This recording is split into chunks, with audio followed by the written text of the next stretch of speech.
Accessibility Craft podcast, where we explore the art of creating accessible websites while trying out interesting craft beverages. This podcast is brought to you by the team at Equalize Digital, a WordPress accessibility company and the proud creators of the Accessibility Checker plugin. And now, on to the show. Hello, everybody. It's Amber, and I'm here today with Chris. Hello, everyone. And Steve. Oh, I can't hear you, Steve. Hello, everyone. I'm here, unmuted. There we go. Yeah. Yeah, and we are going to talk about some work we've been doing for ourselves lately. Last week, a week ago from when we are recording this episode, we launched a new my.equalizedigital.com website, which is our customer portal, if you will. And so we're going to talk about that on today's episode, which I think is exciting. But before we dive in, of course, we're going to have a beverage. And I want to remind everyone that if you want to get full show notes and a transcript for this episode, you can access those if you go to accessibilitycraft.com/084. Chris, what are we drinking today? The trolling continues in the drink department with Este Vinho Verde, which comes in a can, a cute little tall, skinny can that I'm holding up to the mic here. So this is a Vinho Verde, which is a light-bodied white wine, and it should be nice and acidic and refreshing. And based on some of the information I was reading about this, it should be just a little bit bubbly, just a hint of bubbles. It should be dry and not sweet. And it is from Portugal. And it is wine in a can. It is, which is either going to be really great or just horrible. I mean, I don't know. But does it count as a craft beverage if it's in a can instead of being a bottle of wine? I don't know. Yeah, I don't know. We've gone a step beyond the controversy of the early 2000s and the 90s, where there was the cork versus screw top debate, which is maybe still an ongoing debate. I don't know, but now we're into the can versus bottle debate. Maybe they're pushing the envelope even further in the wine territory these days. But I'm gonna crack mine open here and see what this is all about. This will be the first time I have ever personally had wine in a can. I mean, but we've all had box wines that our moms buy, right? just sneak a little bit. I am a mom, but for the record, everyone listening to or watching this podcast, I do not drink wine out of a box. I'm just telling you right now. She drinks wine, just not out of a box. No, usually out of a glass, not a can. Yeah. Yeah, it smells crisp and clean. Smells like white wine. No, nothing super notable on the nose for me, but it's been in a can and hasn't been allowed to breathe at all. That's the other thing. I was wondering, I was debating whether I should pour this in a glass or not, and I ultimately decided not to because this is apparently intended to be consumed from a can. Yeah. So it being in a can, I'm not getting a lot on the nose, I will say. No, this very reminds subtle. me. There was so way back in the day when we were doing a lot of marketing with our old marketing agency for food brands, there was a brand of canned wine which doesn't exist anymore, but I thought that their marketing was amazing. Clearly it wasn't amazing enough, or it outshined their product. Maybe that's what it is, because they don't exist anymore. But they had a lot of like videos and stuff of people like going camping or hiking, right, and like carrying the wine and sitting around the campfire with a can of wine, so it's like portable. Yeah, there you go. I don't know. You guys have tried it. What do you think? Well, I try mine. Very tart, but I will say like it's not unpleasantly tart, at least to my palate. The bubbles are definitely there. They're subtle, but it's definitely very tart, very acidic. The tasting notes that I got for this, they said dry, light lemon, lime, citrus, and green apple, some bubbles, great summer wine. And that was one of the reasons I picked it. But I will say, I went into this with low expectations because it's wine in a can, and it has exceeded my low expectations. I'll put it that way. Like the first drink does hit you kind of kind of Mhm. hard, but after the first drink, it seems to calm down a Yeah. little bit. Mhm. It's kind of tinny to me. Is Tinny it tinny to you? Like the metal. yeah, metallic-y. I mean, It, you definitely have a lot more surface area of the wine being exposed to metal inside of a can. A lot of white wines, because there's two kind of main categories of white wine, if you want to call it that, where it's like you have the ones that are oaked versus the ones that are unoaked. So stored in wood versus not stored in wood when they're fermented. And the ones that aren't stored in wood are typically stored in stainless steel tanks, and that's where they're fermented. So there's no exposure to wood.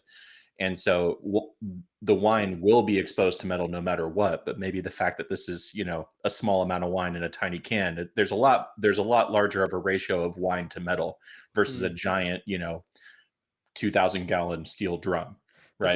this is likely lined. I mean, all cans are lined Mhm. with like a plastic, right? One would Yeah. hope. I hope I'm not drinking aluminum residue or something. I mean, hopefully Yeah. it's not BBA. Do they line Yeah. cans with that in Europe? Probably not, actually. We do worse No, things to no. our food and beverages here in Yeah, yeah. America than they do in Europe. So I don't know. I'm on It's the fence about it being like slightly effervescent.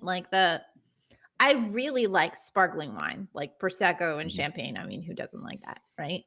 This is like, it feels kind of a little bit bubbly in your mouth, but Mhm. not really, and not in a much. way that Yeah. it almost feels like a mistake. Do you know what Yeah. I'm saying? Because I Like don't think, like, I think of regular wine as not like it's not bubbly at all. It's right. flat. I don't know. Uh, Well, like it's not well, regular wine's not flat. It's just like there's none in there at all. But like mm, this feels a little flat because it has a little, Mhm. but it yeah, just doesn't. The bubbles just don't kick much, like yeah. so. So I don't know. so this let's see. So we have I give them points for the label. I like the label. It's kind of a watercolory rooster. There's some info on the back of the can that it says the rotating rooster is a weather vane that combines a rooster figure and a compass rose that, driven by the wind, indicates the direction of the incident wind and was an object present in many Portuguese houses and churches. So I think this is like a symbol that would be Mm. familiar to people from Portugal. And they're telling us it's about halfway fruity, halfway acidic. It only has 2 out of 5 wine glasses for body and 2 out of 5 for alcohol. But Mhm. I I also would don't I drink a would lot of say wine. I would say this wine is highly acidic. Give Not it not more like than 3 not out of 5? not vinegar level. I think to me that would be 5 glasses on their rating scale of 1 to 5, but I would say this is definitely a 4 and not a 3 in my book. I appreciate it. You think it's the fruits doing that? Like, It's just I think it's the Vino Verde grape. So I remember mm, learning about this grape. Vino Verde it has a reputation for being one of the lightest bodied, kind of crispest white wines. It's very distinct for that.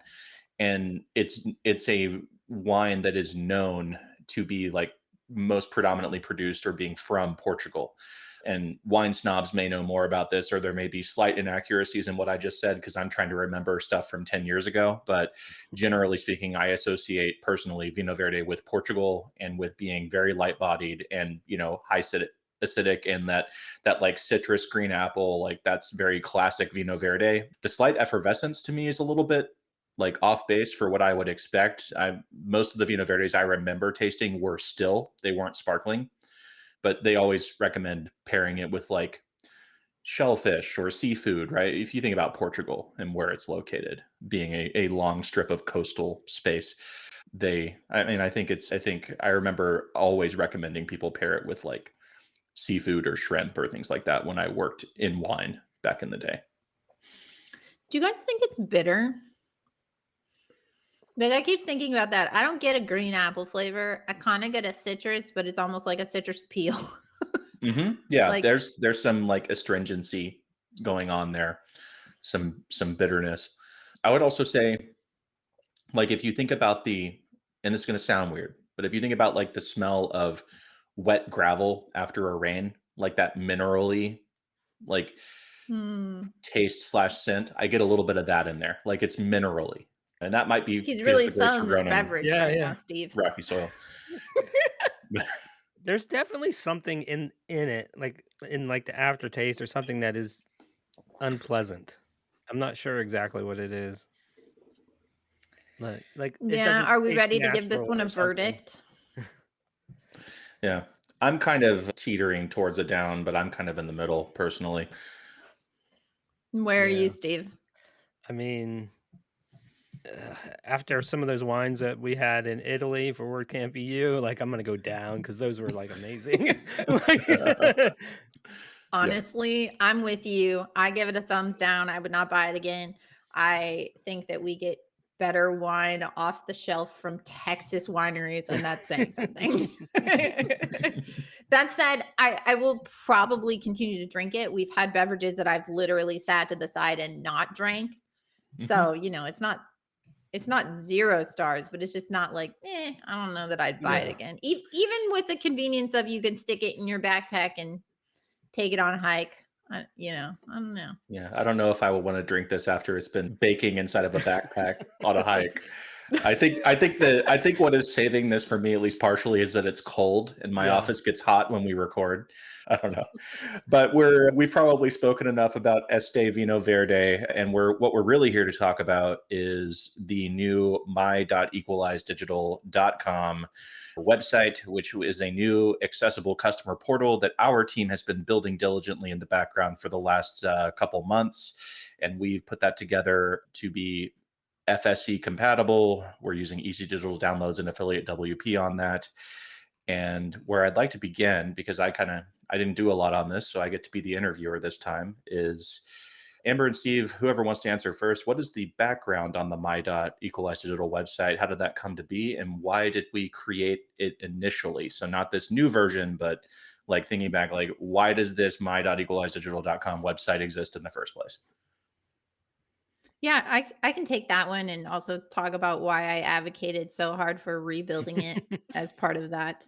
But my.equalizedigital.com is the website, it is a subsite of a multi-site. So we have a WordPress multi-site, and that is the subsite that we use where we sell products.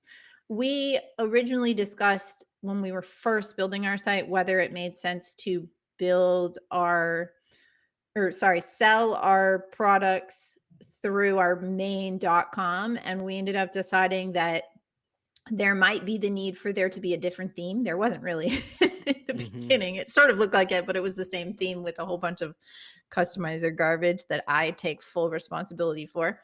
And actually originally it wasn't part of a multi-site either. It was a separate install that the subdomain pointed at, and it was products.equalizedigital.com. We've gone hmm through some iterations here on what is the best way to get people in and sell them.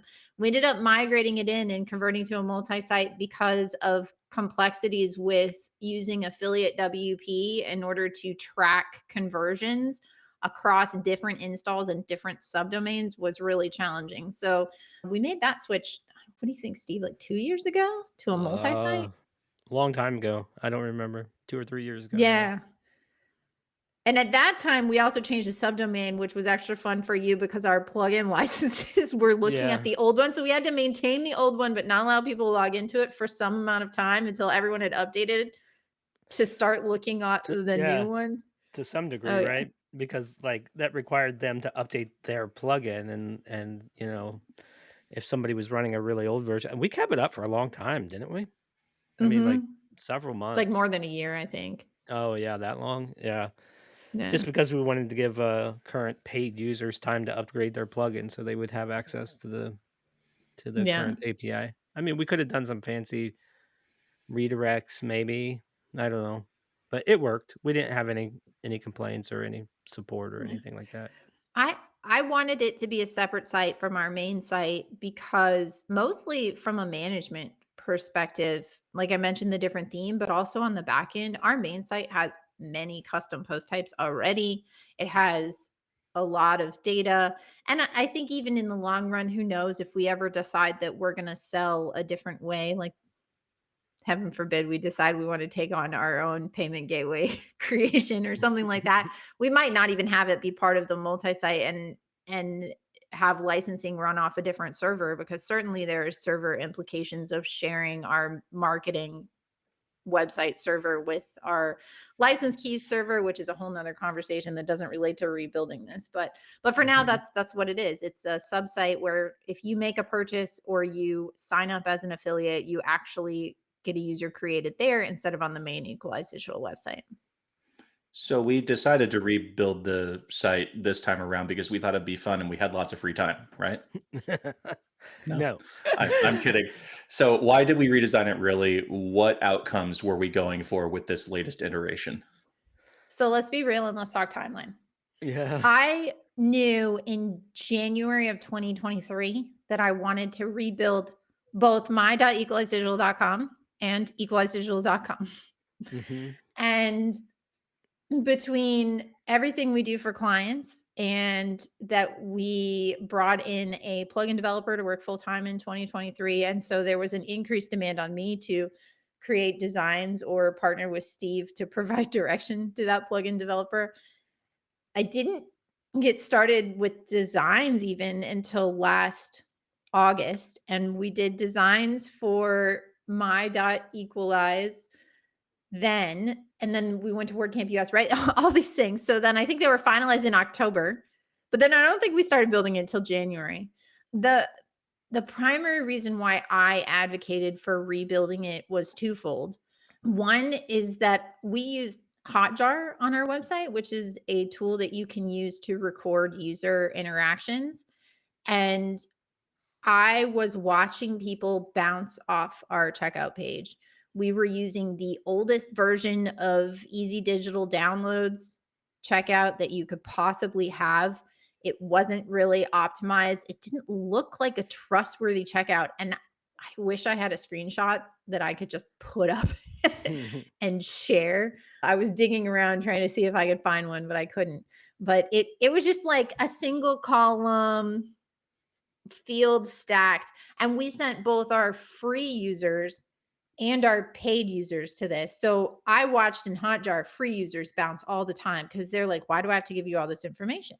They Mhm. didn't want to do it. So that was the first thing. I was like, we need better checkout flows.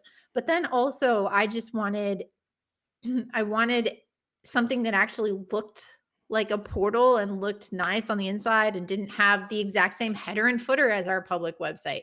And there's a lot of things foundationally that we're preparing for, potentially adding an LMS and being able to have courses. We've also talked about potentially allowing people to view the accessibility status of multiple websites with accessibility checker in the site. So we really needed to have a better platform to support that. And that was why I advocated for redesigning and rebuilding it. And I don't know if you have thoughts, Steve, on some of the outcomes once you got those designs that you were hoping to achieve from a dev perspective, as far as like any code improvements that you were hoping to make at the same time or anything like that. Yeah, yeah. I mean, the technical stuff. I mean, maybe I could step back a little bit and kind of we could talk about that timeline a little bit and priority, because that was definitely a real challenge for all of us. And yeah, we had brought on more staff and we more developers, and we'd had some developer changeover here and there, which kind of threw a wrench into this a couple times. But like deciding, with being a lean team the way we are, deciding to do one thing is deciding not to do another thing, right? Mhm. So that was from my perspective, that was a very difficult pivot to make because we had been making pretty good progress on our plugin. We had to pause plugin development for a time in order to make this site happen. Yeah, we started with Mhm. one of our web developers and then it transitioned back over to me, and I did a little bit, and then we brought in our one of our plugin developers to kind of help push this over the line. And so yeah, so it was a trade-off for, some release, a couple release cycles got missed on the plugin so that we could focus on this. So that was definitely the hardest for me, and I think I actually probably kicked the can down the road for several months, with that argument. And I know.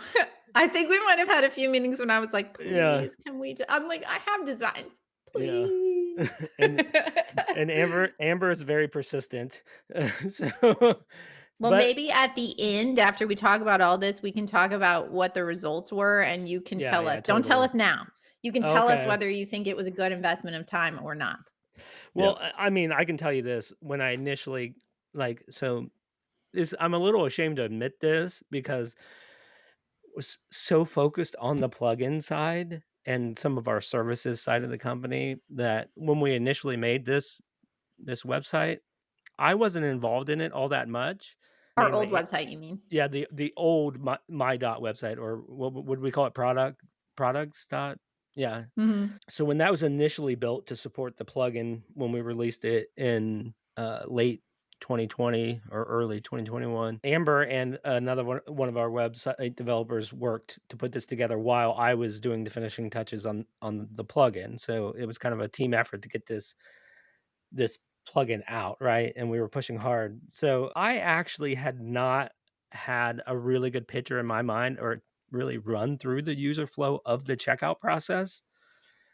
And when I did, like, when I started comparing it, I was like, "Okay, yeah, this is not good." I mean, it was like when you're going to get a free product, it's weird to always get thrown into a shopping cart that is like a $0 purchase, right? And it's asking you all the same information that it would if I was buying besides, my credit card number and stuff. So, definitely, like, that was eye-opening to me. I was like, "Yeah, this is definitely a problem." And it didn't convey like that, it you know it was kinda EDD out of the box, and that An doesn't really. old EDD out of the Yeah, box. yeah, and then that doesn't really convey, like, authority, or, like, it doesn't look super great, like, It didn't design-wise, make us look trustworthy. Like, what yeah, impression that that's an interesting thing, right? Because that checkout page is one of the first impressions that people have about the quality of the things you code. right. So what does that say Mhm. about your software? If your checkout page looks really bad or is broken. I mean, fortunately for us, there's so much other stuff that we do in the community that puts us in front of people as a trustworthy resource that I think we were kind of able to make up that difference a little bit for a while. But it is really good that we have gone back and addressed this. And before we get to the next question, I think we need to take a short commercial break. All right, let's do it. This episode of Accessibility Craft is sponsored by Equalized Digital Accessibility Checker, the WordPress plugin that helps you find accessibility problems before you hit publish. Thousands of businesses, nonprofits, universities, and government agencies around the world trust Accessibility Checker to help their teams find, fix, and prevent accessibility problems on an ongoing basis. New to accessibility? Equalized Digital Accessibility Checker is here to teach you every step of the way. Whether you're a content creator or a developer, our detailed documentation guides you through fixing accessibility issues. Never lose track of accessibility again with real-time scans each time you save, powerful reports inside the WordPress dashboard, and a front-end view to help you track down hard-to-find issues. Scan unlimited posts and pages with Accessibility Checker free. Upgrade to Accessibility Checker Pro to scan your website in bulk, whether it has 10 pages or 10,000. Download Accessibility Checker today at equalizedigital.com/accessibility-checker. Use coupon code AccessibilityCraft to save 10% on any plan.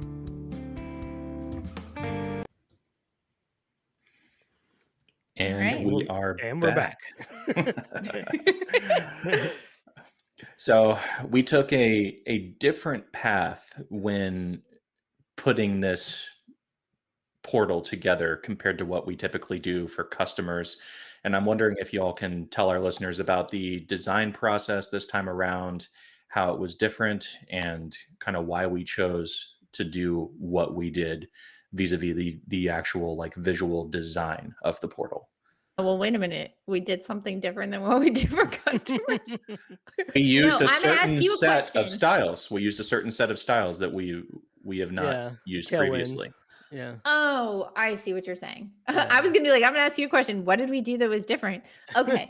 I get what you're getting at here. So Mhm. when you're doing things for yourself and you're trying to speed time, right? And also One of the things I love about designing for us is that I can just go back and forth with Jacob, our designer, and it gets done so much faster because there's no like 3 to, I don't know, 20 other people that have Mhm. opinions on the designs, right? But one of the things that we had decided early on was that we were going to use styles similar to Tailwind, whether or not we actually decided to implement Tailwind, which I don't think we did. Did we, Nope, Steve? No. nope. I can tell you But why. say, I think we should. I think we should get into that. That would be Well, interesting. so Tailwinds is great for if you're building a custom application, right? If you're building like a Vue or a React app, right, where you have full control of the output of the markup. When it comes to WordPress, and when you're utilizing plugins like EDD or Affiliate WP or Gravity Forms, you don't really have control to all the source code markup elements to add the Tailwind classes that need to be applied to those elements. So if so we does were it to, save you time? no, not really. I mean, like, I guess in some sense you could use some kind of hack way around with extends and stuff like that, but even that would be fairly difficult. Like, Mhm. Yeah. so where I think it sped us up with the design by kind of giving us some restraints to work within from a design standpoint, which I think is good. And when we came up with, there were a couple iterations that we went through in Amber, like tables, right? So like Affiliate WP and EDD use a lot of tables, and they Mhm. they they both have their own ways of styling tables. And I hate to admit it, even within the same plugin or the same plugin sets, right? EDD is like a set of plugins. There would be different ways to style a table in the core EDD plugin than like one of the add-ons, right? Mhm. So Amber basically just pulled up Tailwinds and said, "Here, just make the default styles look like this," right? So we didn't even have to go to a designer. So what we did have our designer do, our in-house designer, was we did the shell. That's kind of what I call the thing. So the header, and we have a left side navigation, and I don't know if you want to pull any of this up, or Yeah, maybe, we can show it. yeah, let's see. I'll figure out how to do that. We've never screen shared on this thing before, but here we go. So we have the a left side navigation, a header that has breadcrumbs, and it has a user menu on it. And so basically that L, upside down L, I don't know, across the top is what we designed. And then we had Figma files for that, and we had hover states, focus states. There's a lot with, like, if you go under billing, maybe that's drop down is actually a button. It's not a link. And then there's styles for different things in on pages inside that for the current and active. So we did all of this, the sort of design that we needed to do for that part. And the part in the middle, I mostly said, I don't think we need to design these because we're just going to sort of copy some Tailwind styles, and our devs could just go look at it on the Tailwind side. So that's what you were talking about with, some of the tables, and then all of this. I did in the block editor. So, like, we're seeing sections that have 1 pixel gray border with rounded corners around each section and columns. And that's using a group block. And I made a lot of use of like the grid classes, and Steve's opening that. And, there's a lot here where we're using WP Fusion is another plugin that we use, and we use it to show and hide different things based on tags that people have on their account so they get the right kind of content on this page. But it's something that I knew, and I just knew how to do, and I didn't want to have to spend a bunch of time explaining to a designer, okay, we need a layout that looks like this for this people, and then we need another one that looks like this for this person, because then I'd have to go back and forth with our designer and do it. And then I have to explain them all to the developer. So I was Hmm. just like, you just design that, and I'll handle all of the centers, which we don't do for customers. For customers, we do all of the centers, Yeah. right? Because I can just make decisions on the fly about, hey, these are all going to have this border that looks like this, and it's going to have this amount of padding. Hmm. and nobody's going to come back to me and be like, oh, I really think the border should have been purple. Yeah. Right? Like, Well, I would say too that the other advantage with this is it's a portal, right? So we don't really expect like super flashy visuals or overlapping sections or anything fancy. Like it is a more utilitarian sort of True. website, which makes it easier to, okay, this is our governing set of styles, and we're going to use a probably fairly narrow set of elements and just implement, right? Mhm. We did do some cool things. Maybe you could show them the button, Steve. This was something I had our designer work on, which was the button components. You could just hover over it. Yeah. So one of the things that we did here is the regular state. Maybe you can get out of it for a second. Or Oh, maybe on look the front here. end. Yeah, the regular state is it has just slightly rounded corners, but it's more rectangular and it's blue. And then when you hover or focus, they get I don't know, what is that, like a 50% border radius on Yeah, the yeah. right and left? So Yeah, it that goes to they're like a pill shape. the pill shape with yellow. So we I really like this because we went from having a only a color alone difference on our buttons to now we have both a color and a shape change. So this is what I consider a really great accessibility enhancement that we added on here. We have some link buttons, which maybe there's one lower down there in that office hours section. Steve Yeah. can see everything because he's an admin, so he has stuff. And these are, I mean, they're links that look like links instead of links that look like buttons, but they have arrows, and when you hover over them, they get both an underline and the arrow grows. So we're doing a lot to try and have two ways to indicate different state changes. So this I did have our designer do, and we talked through a lot of different options, and he mocked up all these different kinds of buttons and stuff because we're like, we want something that is really accessible but also clean and fits in nicely. And I'm pretty happy with how those turned out. So Yep. Mhm. and you just did that with a block style or something on the button, right? I can just go in and I really Yeah, like that. yeah, yeah. I believe we have a style. We have Yeah, you can yeah, change it so you from can a change it from arrow to default. So that's the arrow button. That's a default button. Oh, that's great. That's great. Mhm. No. See, Nice. there are some things about the block editor that are pretty fabulous, which that is very easy. And Yeah. honestly, I'll say I got started working on this and I've been used to doing it with our clients and then I was working on our main site which we started in 2020, very 2019, beginning of 2020. Yeah. 2019. So it's early days of block editor still and a lot of it was just helper classes. And I was Mhm. doing something on there the other day and I was like, I can't remember what the class is to like put check marks next to bolded lists. So I had to go like inspect it on a different page. It's so much Yeah. nicer when you just click a button to be like, make lists Mhm. have check marks, make buttons have arrows, right? Instead of having to remember all these classes that you have to apply to things. So, speaking of how WordPress has continued to evolve on the editor and structural side, Amber, you pushed for something on the technical side that I'm going to call controversial in the sense that most of WordPress hasn't started doing this yet. From a technical side, how do we build this new portal? Yeah.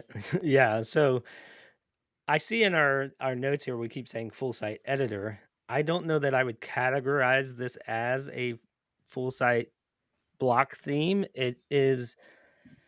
It's a hybrid theme, but maybe a little more like if It's like a step towards it. We yeah, kind of like put a toe yeah, towards it. yeah. Yeah. Well, I Okay. mean, if hybrid is a spectrum, Uh huh. and full site editing theme is over here. We're more on that end of it than we are just like we did a little bit with the block editor. We did a Hmm. lot with the block editor, and we have been making Gutenberg enabled themes since I mean for 5 years or 2018, yeah. yeah, yeah, for a long time.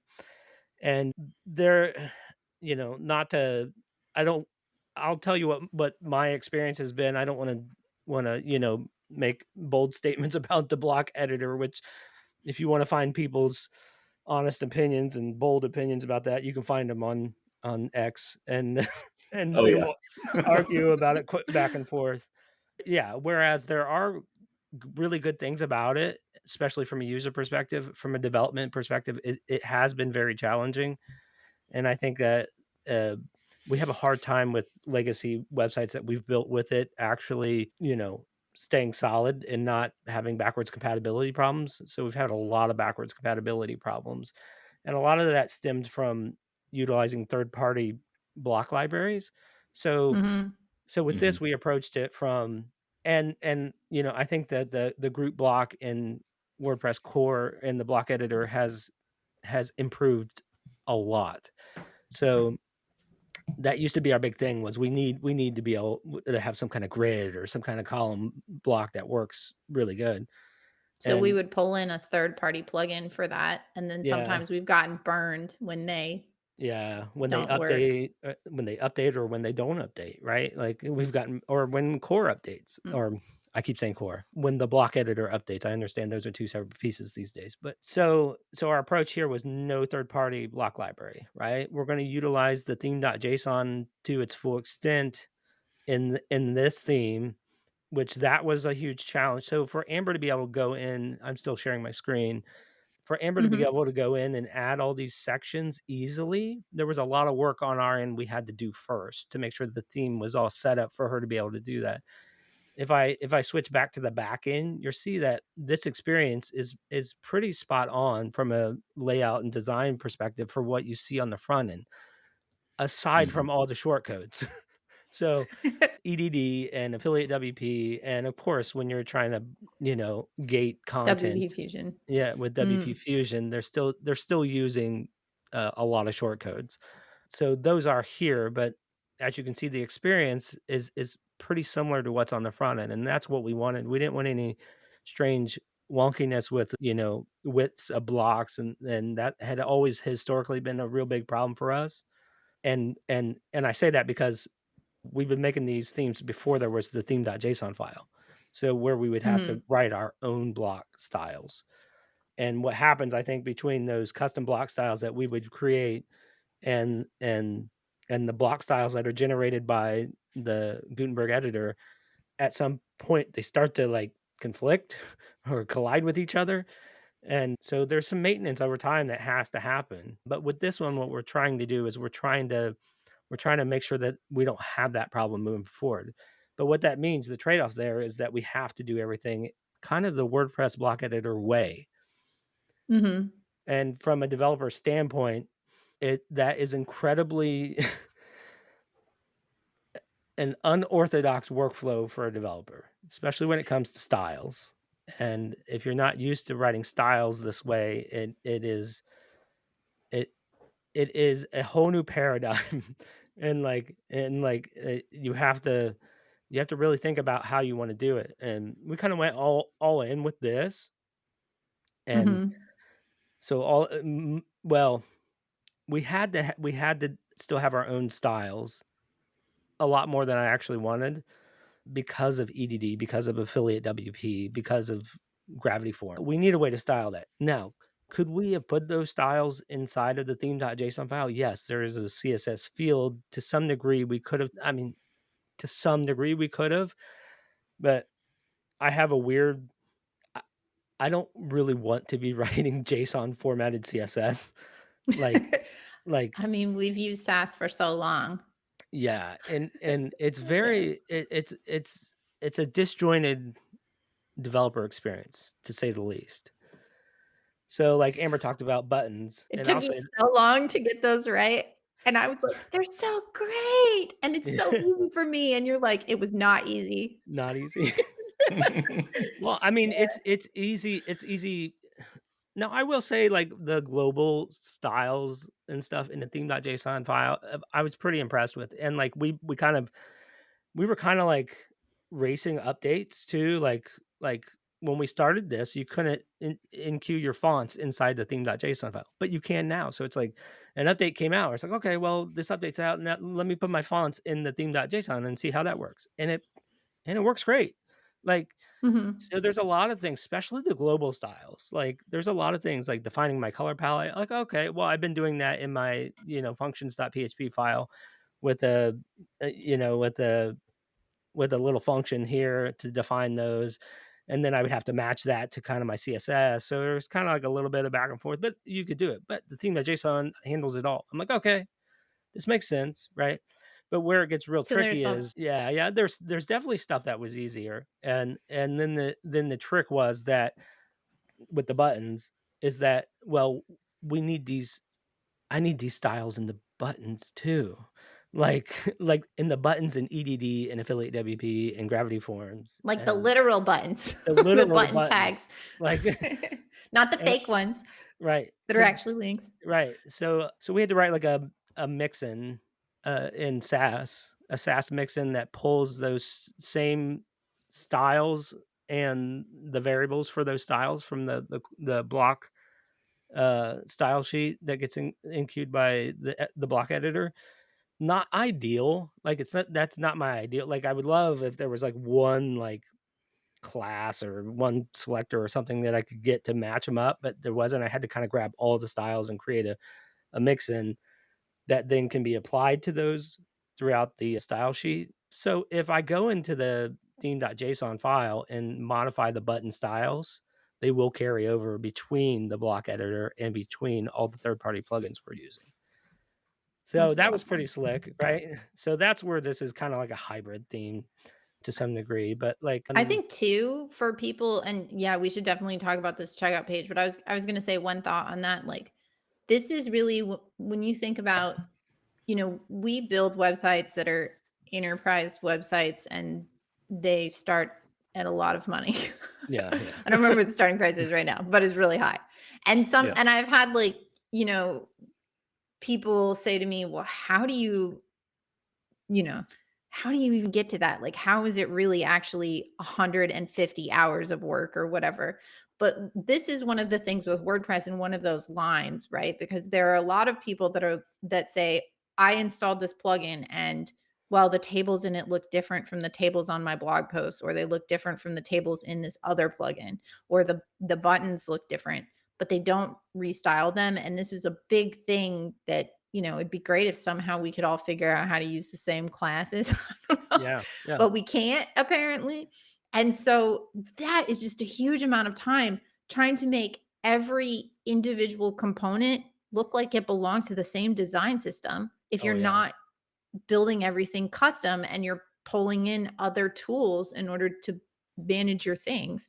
Like there was so much where I was just going through being like, oh, this button was missed. Oh, this link was missed. Oh, this, yeah, right? Mhm. Yeah. yeah. There's a lot that goes into making things look like a cohesive experience if you're implementing stuff that it saves you time to, implement a plugin rather than try to reinvent the wheel, right? And so it's easier to take something that exists and modify it to look cohesive. Yeah. Um, Yeah, I mean, I think it's definitely hard for third party plugins, right? Because those would be breaking changes, right? Like i- if even if EDD modified a CSS selector on one of their divs, that's a breaking change, right? Because what if somebody like us is targeting that, and we are, mhm. you know? Hmm. I mean, ideally, a lot of this to get the We don't run cohesiveness. auto updates on this website, everyone. Yeah, Nope. yeah, totally. But like a lot of it would have to run through the block editor, and we could argue whether or not that is a good idea. Like, I think my opinion on how we move forward with block editor stuff, it is still kind of in flex after this website. We learned a lot of kind of trying to do it the exact WordPress way and trying to meet those needs of a cohesive layout for all the third party stuff. Mhm. And we did use block templates, like, use block template parts here, we used block template parts So here. The yeah, foot describe where you are. Yeah, so this is the checkout page. So this has been completely And revamped and this we did have designs for. So yes. both our free checkout flow and this. So we had designs for the shell of just all of the logged in pages, but we spent a lot of time on both our paid and our free checkout. And we looked at several different WordPress plugin companies, and we looked at a lot of SaaS software, both Mhm. accessibility SaaSes and then just random SaaSes like project management tools and all that kind of stuff. And our designer Jacob and I went back and forth on a lot of things like what do we think is a checkout and or a free opt-in process that would convert people. And then Yoast the human also reviewed our Figma files and gave us some feedback, which was very helpful. And yeah, and but you were able to do some of this with easy digital downloads, and there was a lot that you had to modify, right, Steve? And then you were about to say some of this is template areas on this checkout page. Yeah, yeah, I think just to finish up kind of my block editor rant or or whatnot. I mean, the summary is that it can you get there? Yeah, you can get there. And I think as you do it more and more, it'll become easier and easier, and you'll find ways to make it work with your workflow. If this was a full site, a complete full site editing theme, I think that we would have ran into some serious challenges with the way we wanted this to look. But Mm. I really think the happy medium here is a hybrid of some sort. And I think it's necessary, really. Like, I don't like, especially with all the third party plugins, we needed the style. Mhm. But Well, I yeah, mean, one of the problems right there that I remember caused a big issue was we have, but right below our order summary, there's 5 stars, and then it says 5 out of 5 stars on WordPress.com with WordPress logo. mm, And you had created a short code that actually auto sync this. So this is real and not us faking that. yep. And then it no longer functions because short codes don't work in the template area. I don't know, right? Well, yeah. So the block editor is moving so fast that by the time we had found a solution, so with block template parts, there's a bug. It's a known bug. It's been out there for over a year and a half, maybe 2 years. I don't know that short codes don't work in block template parts, right? But there was a workaround. There's a filter that you could put in, but I think I was worried about some security concerns around using that. Or you could create a block template part, a custom block template part inside the block editor and or the full site editor and put the short code in it, then put that template part in your custom theme defined template part and it would work. And it did work. And then the latest update of before we launched, the latest update of WordPress came out and they removed the ability to make that custom template part. Like you're noticing it all says patterns now. And instead of it used to say like, and when you go to appearance, it'd say um, template parts and patterns. And now it just says patterns. So my guess is that they're moving to just everything being called a pattern rather than I don't know a template part. But anyway, we couldn't get it to work, and Blocked you on launch day. yeah, definitely. That's where like and these template parts, yeah, blocked me on launch day. So the since we were already hooking in and we were already outputting in PHP, we were hooking into this sidebar here in EDD, and we were outputting this block template part. We just went in and just output the do short Echo code, do short code. echo do short code, and did it the Yeah. old school way.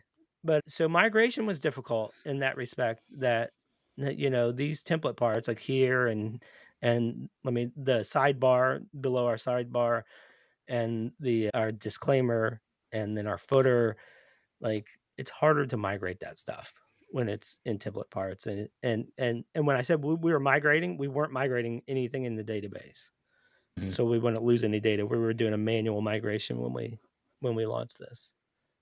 Mhm. But Wow. Sh that's kinda Should where I would leave that. should I we think show ver our free opt-in page yeah, just yeah, since you have the checkout up, like, to contrast it? sure. So we went to a much nicer or more standard looking checkout, and then we for free users, instead of going to checkout completely, we're now taking them to a page that says get started with Equalize Digital, sign up free, no credit card required. And then there's a continue with Google button. So we also, with this, added the ability for people to register accounts with Google. And then there's an email address field where you can just type in an email address. And then if you hit continue, so you could do Google or you could do just an email address. And then it actually registers the user when they just give us the email address, but they do get sent to an interstitial form here where we see first name, last name that are required, phone number is optional, and a password required to create their account. But the idea is the moment they give us an email address, we know that they came and tried to get our free product, and we have the ability then to send them cart bounces, those sorts of things. But it's asking far less than it was asking before. Um, Yeah, I'd say and that's like 50% to 25% of what we were originally asking, and it's even broken up into multiple steps. So And what have you seen as a result of this, Amber? Well, Steve pulled those numbers today. Oh, Yeah. Steve pulled the numbers. My bad. Yeah. What were our percentage? So it has been launched for less than 7 days, Yeah, right? last Friday. 6.5 Yep. days. And anecdotally, I was thinking everything is up in the last 7 days. What did you pull, Steve, as far as percentage wise? I just did a week over week, and it looks like our conversions are up 95%. Wow. So Just that's week. between free and paid, Yeah. obviously. But yeah, Yeah. 95% increase. Says 94% increase in new customers. Yeah, yeah. So but on the paid side, it's up 67%. Mm-hmm. Interesting. So, Just week over week. So it'll be interesting to see if this week is a blip or if it like if those numbers hold over time, right?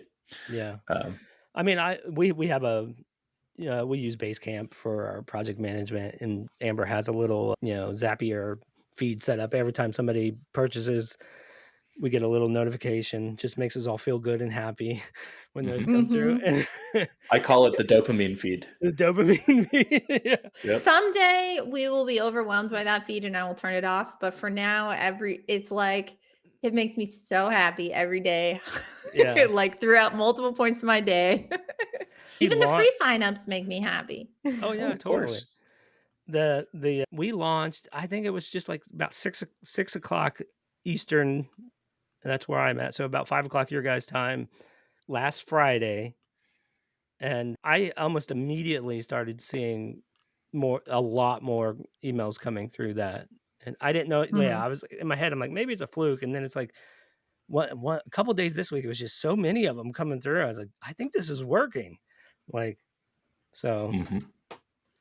Yeah, Yeah. I mean that's the thing that's interesting, right? Like UX and user UI changes can really make a huge difference on things like conversions and people's interest in something or trust in a company or willingness to submit a form. Hmm. And so spending a lot of time on that, which we do a lot of times hand in hand with accessibility, can really make a big difference. Yeah, totally. Absolutely. And speaking of accessibility, to kind of wrap us up here, I did have one final question because we're using third-party tools like EDD and Affiliate WP and others. Were there some accessibility issues that we encountered with some of these plugins that you either want to highlight or just in general, and kind of how did the various organizations respond to those? Also, before you start answering that, Steve, I want to say I know we're seeing our little timer and how long we're recording, but I think this is just going to be a little bit longer of an episode because it cannot be accessibility class without us having a conversation Yeah. about this, and it needs to be a good one. Yeah, I mean, it's definitely so you gotta make it block editor compatible.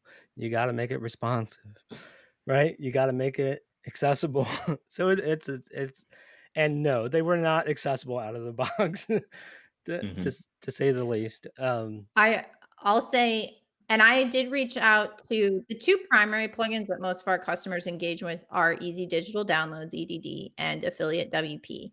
And I did reach out to them, and they both said that they were open to reviewing issues and things like that. And I've had an open conversation, especially with EDD, about some issues. And I don't know. Let me know if you think we should put the screen share back up, Steve. But one thing that for sure came up that I discovered while testing. And this is why you really have to test everything on every Mhm. page, because this was something we found out with skip links. Sometimes people only test them on the homepage, and yeah, it works great on the homepage. But I got to the checkout and I was like, why does the skip link not function? Well, wait, the ID's there. It should work. And then I realized none of the buttons and none of the links on this page work at all. And so William, our plugin dev, investigates this and he's like, there's a script in Easy Digital Downloads. They maybe copied from Stripe, maybe, but on the checkout page, it blocks the return key from functioning on any link or any button. Like it just removes functionality from the return or enter key. Right. Yeah, so it And was that has been reported. They are going to fix, but we will also put in the show notes a link to a script that they came up with in order to fix this on our site. Cause I literally said, this is a breaking change. We cannot launch our website with this. And it didn't exist on our prior website because we were using the old legacy version of the EDD checkout. Of the Stripe checkout. It was actually The Stripe checkout. the Stripe checkout.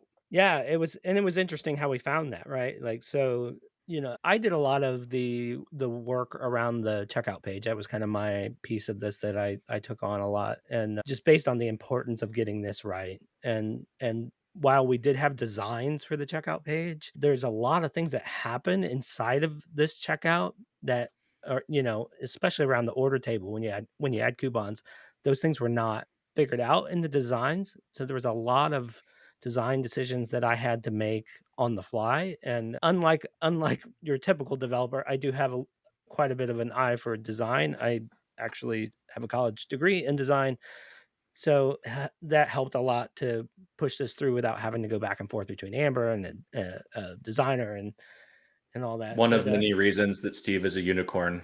yeah, yeah. He can Jack never of, leave the team.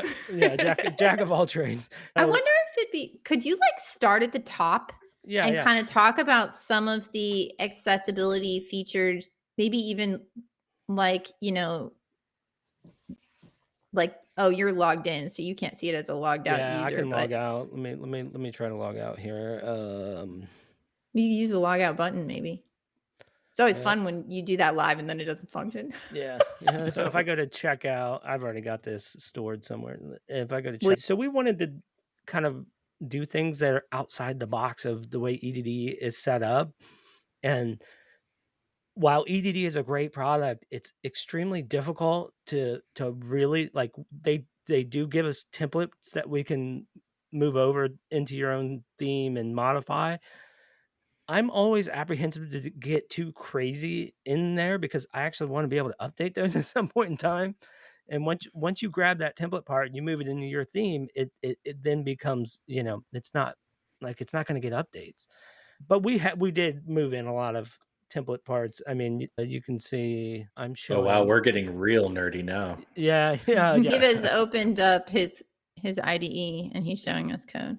Yeah, so you can see I'm looking at the EDD templates folder, and we've got a handful of templates that we pulled over. We did the same checkout, purchase history, and the same thing for affiliates WP. There's probably like 12 or 15 there. Yeah, I actually think these are all of them for affiliates. All of them. Yeah, you know why? I'll tell you what the problem with affiliate WP was that drove me bananas. All of their short codes have an H3 at the top of them. And I was like, I'm putting this on a page where there's an H1. Half the time I didn't think it needed a subheading at all. But then I was like, even if it needed a subheading, it should have been an H2. And there's not like an attribute that's like heading level that you could set on their short code to define that, which would be really great, affiliate WP. I am also going to tell them that, like outside of this podcast that they may or may not be listening to. But we ended up having to template it just to remove. I mean, there were other things, but it was like, get rid of this heading that makes no sense. Right. So there was a lot of that. But like even so moving the order table, like the normal order table is kind of a big piece of the checkout, right? It's this big wide section piece. And we wanted to kind of minimize it into this sidebar piece that, attaches and follows so that it's real visible, real easy to see. So there's a lot of things in here that we kind of had to pull out. We wanted to make have a coupon. Normally in EDD, you have just like an input field over here that has a coupon.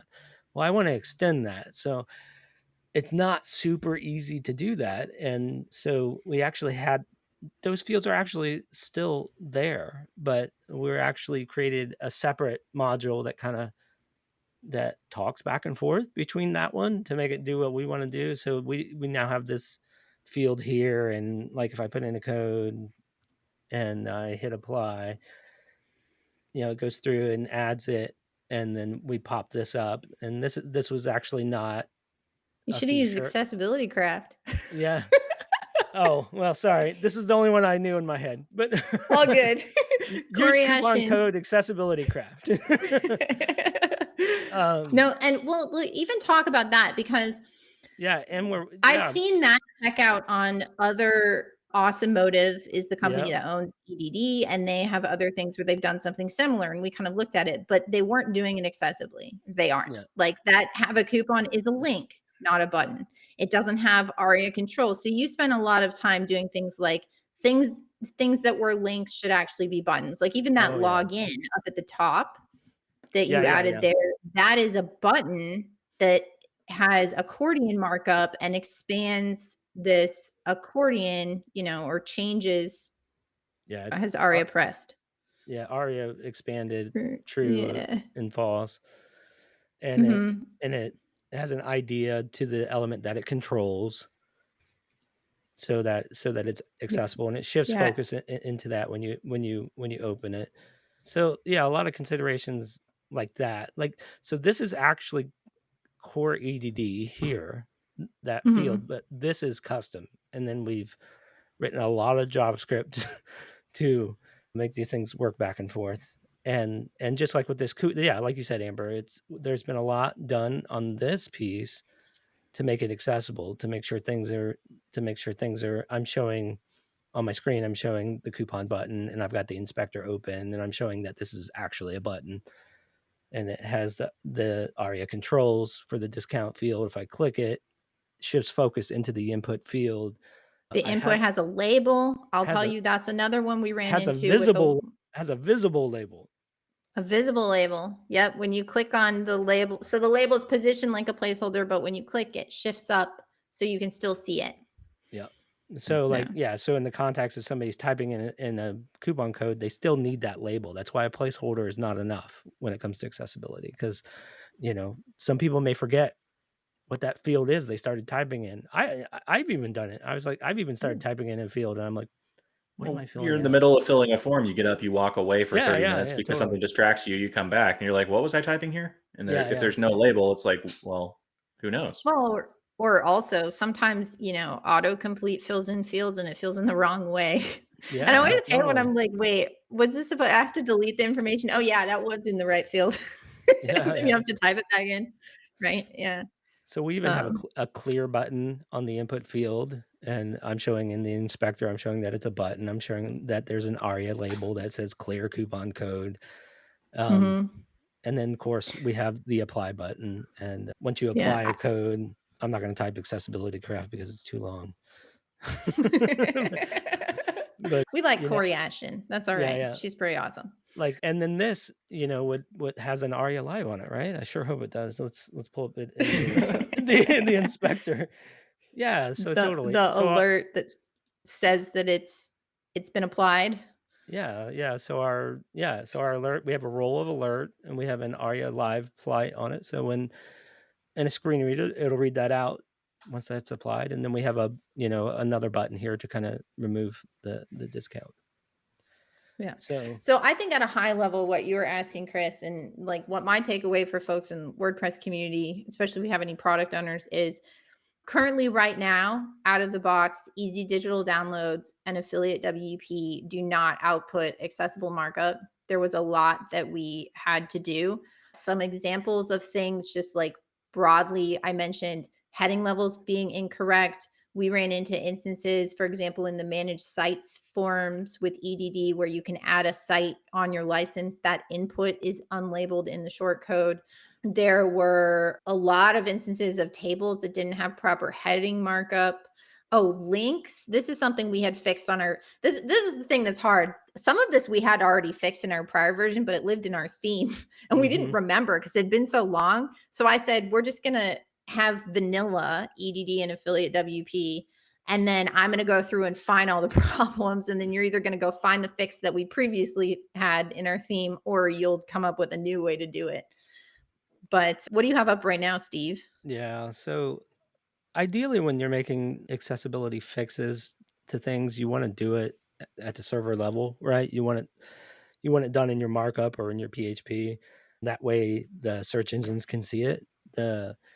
But in this case of all these third-party libraries and or third-party plugins, sometimes you have to utilize JavaScript, and you have to utilize it for the sake that you can't edit that plugin's files. Like maybe they don't provide a template part for you to modify. And I will say this too, even if a template part is provided, there's functions within those template parts that sometimes Reference or well, class, I mean, right? that will have string outputs. So like if you have like a function that outputs, I don't know, short, let's say a coupon code or something, it'll output it'll in at least in EDD, I notice this a lot. It'll output a string and it's HTML. It's an HTML string, but like if I want to modify one element within that string, I can't do it. I have to use like regular expression to be able to change it, and that gets a little it feels hacky to have to use regular expression on strings like that. But sometimes you have to use like even like Amber just said, the manage license page, and they're just changing a header, right? And sometimes that has to be done this way, which is not ideal. So you had to write basically, I don't know, 10 lines of JavaScript to convert an H5 to an H2. Yeah, correct. Yeah, yeah. So Yeah. I mean, it's not a lot of JavaScript, and let's be honest, we have this little helper these days called AI that helps you write these things. But so I can prompt it pretty easily to, with what I'm trying to do, and it'll help me write things like this. But Yeah. of course, I we've had to write this stuff all along. We can just do it a little quicker now. But so you can see we have in this JavaScript folder, I have an EDD folder, and these are all the EDD JavaScript files that we created to either create a custom component in the checkout or to fix accessibility issues. and just eyeballing it, looks like there might be like 15 or something different Yeah, so yeah. files. I mean, I Yeah. can go through them all, but like checkout and a lot of, this probably has accessibility fixes within it. But yeah, Mhm. so the discount piece is a pretty beefy module here. It does quite a few Yeah. things, about 190 lines of code. So So I am hopeful that Easy Digital Downloads is going to take some of the feedback that we give them and make some fixes. But I will note for sure, Easy Digital Downloads checkout page, that is 100% falling under the European Accessibility Act requirements for June 2025. So if you or your customers are using Easy Digital Downloads to sell things, you need to go test it if you have not tested it and start working on fixes before June, or message EDD and be like, hey, we really need XYZ things fixed, because this is a perfect example. And it's not just selling software, right? mhm. European Accessibility Act is about any selling things. And then of course there's a whole bunch of stuff once you get in. And what I'll give you high level on affiliate WP is we're not using, and I don't think we have a good page to show for this without revealing customer data, but we are not using the main affiliate WP dashboard because there's so many problems with it. But there is an add-on plugin that allows you to have extra short codes for affiliate WP. It's one of their official plugins that then you can output just segments of their customer dashboard. And honestly, I thought that was better anyway, because then we can have our own navigation. We control where things sit in the navigation. We can put them on what page we want. And I built out a really nice, I'll maybe screenshot it and tweet it Yeah. out somewhere, dashboard that shows affiliate WP data. Now, there are still, I'll say it right now, our website is not perfect. There are issues that we were not able to fix, not on the checkout page.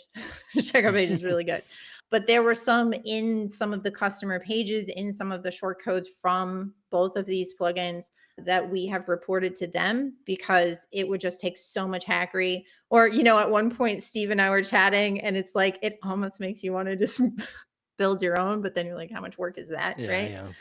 Uh, so, I think there's a yeah. time and a place for a product company to build their own, and I don't think we're quite there yet, but No, yeah. I think, we're still iterating. We're going to continue improving on the accessibility of that, and hopefully, partnering with the plugin companies that we use their products, and hopefully that they will, take our requests seriously and make those changes.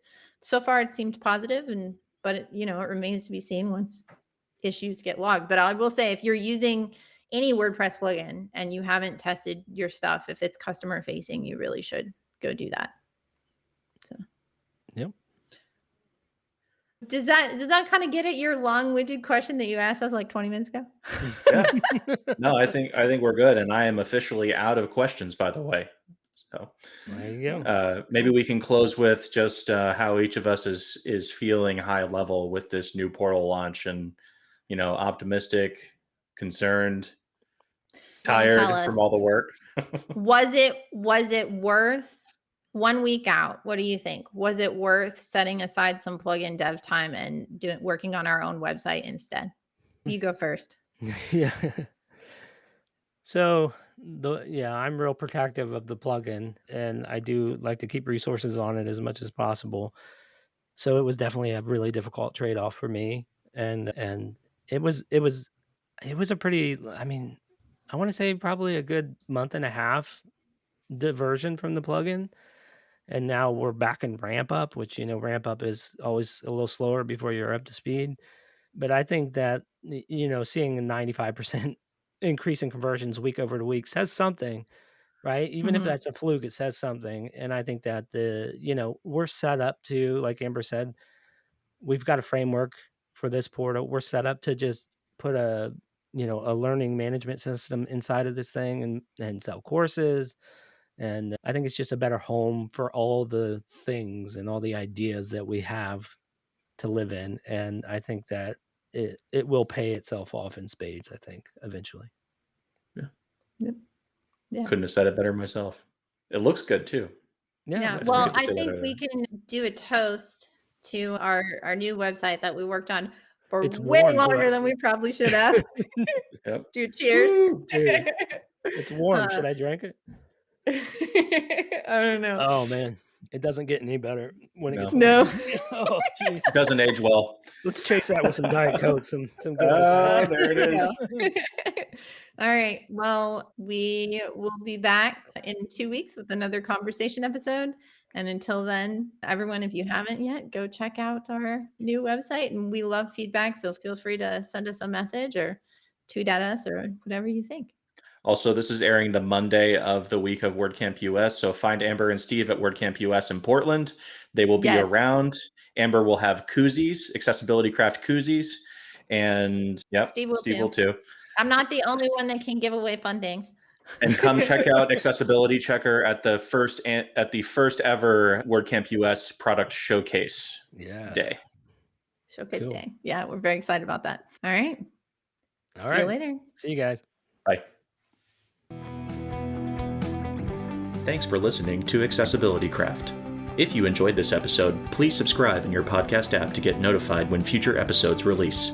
You can find Accessibility Craft on Apple Podcasts, Spotify, and more. And if building accessibility awareness is important to you, please consider rating Accessibility Craft 5 stars on Apple Podcasts.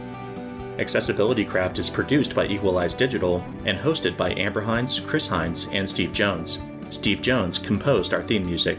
Learn how we help make thousands of WordPress websites more accessible at equalizedigital.com.